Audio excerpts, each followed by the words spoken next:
everyone, it's Kim Jones from Urban Tranquility, and today we're going to be working on Baddha Konasana and Upavistha Konasana. So these are poses that you hear frequently in your yoga classes, and I just want to explain what they actually mean. So Baddha Konasana means bound angle, and for this particular posture, you want to make sure that you're sitting up straight.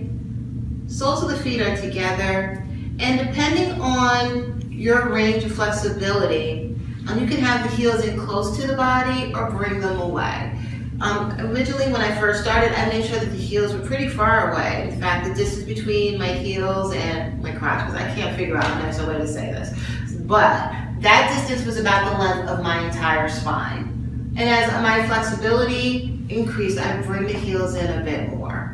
So, soles of the feet are together, depending on your range again. Heels can be away or drawing in. So again, spine is straight, you reach forwards, and you're holding the feet. Bending the elbows, placing them onto the shins. Take a breath in, spine is nice and long. Now you might think the objective here is to try to get those knees down to the floor, and as you're working through this pose, you're going to be focused on drawing those knees down, just pressing, pressing, pressing. And while you do want to be able to open up those hips enough for the knees to come down closer to the floor, the easier way to get there is, instead of thinking about bringing the knees down to the floor, focus on extending the knees out to the sides.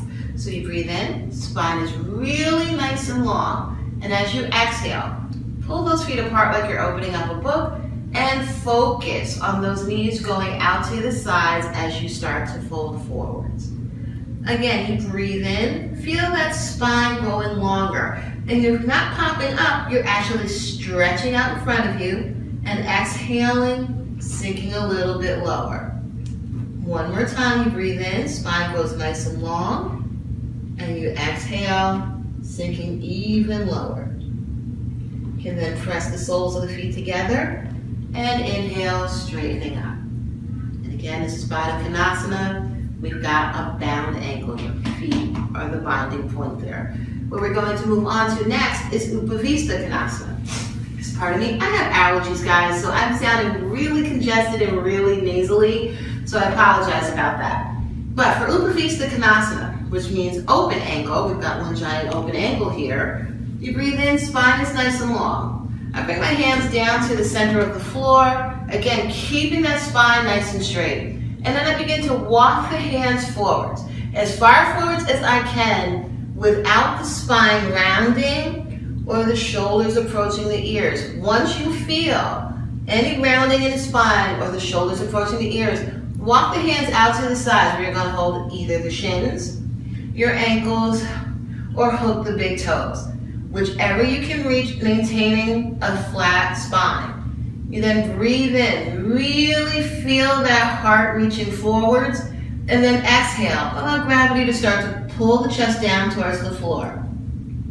Again, you breathe in, spine is nice and long, and exhale, sink a little bit lower.